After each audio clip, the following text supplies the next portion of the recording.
Hey everybody, Will Hamilton here. And in this video, I'm going to be talking about the Nikolay Davydenko Fernando Verdasco 4th round match at the Australian Open. And I'm going to touch on how Davydenko is able to pressure his opponents while still playing high percentage tennis.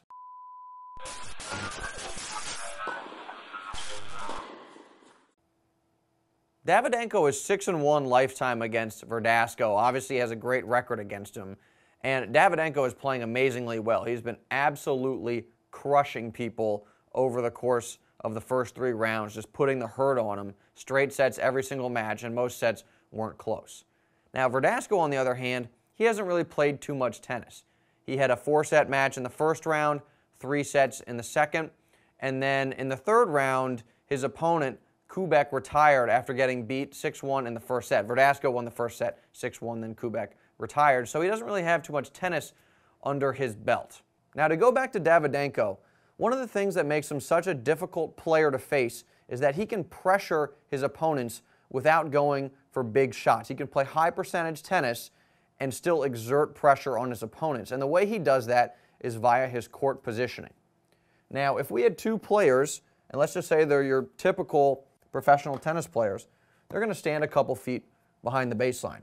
So during a rally, the ball obviously has to travel from baseline to baseline over the course of the rally, but it's also going to travel a little bit extra distance to get to the player and back. So the ball would have to travel this far and then back to the baseline, and then it travels to the player and then back to the baseline. And again, it's obviously traveling this distance each and every shot.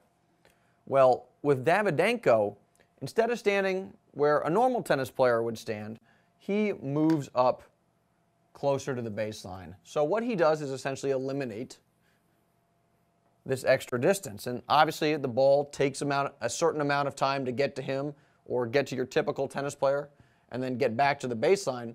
So whatever this amount of time corresponds with is now gone, giving his opponent less time to get out to the ball, hit, and then recover, and then move to the next ball, hit, recover, and so on. So over the course of a point, his opponent is going to be in worse position because that extra time he normally has isn't there.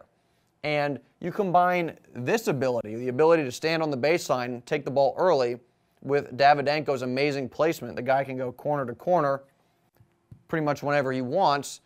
That is how he exerts so much pressure on his opponents. He doesn't have to take a huge cut. He just has to go corner to corner, move his opponent around, and the fact that he's right on the baseline, taking away time, after several shots, his opponent is going to be out of position, and that is the key to why Davydenko is so tough to play. My take on this match is that Davydenko wins in 4 sets. Like I said before, he's playing amazing tennis right now, and Verdasco doesn't have too many matches under his belt, and Verdasco just has to play so big to win this match. He needs to serve well the entire match and hit his forehand well the entire match. And there's the track record. Davydenko has pretty much owned him. So you add all that stuff up, and I think Davydenko wins this match in 4. Like we've been doing with other matches during the Australian Open, we're giving away free stuff for the person who can best predict the score of the match. For this match, we're going to give away an Andy Roddick rookie card, which he has autographed, and that is courtesy of tennisexpress.com.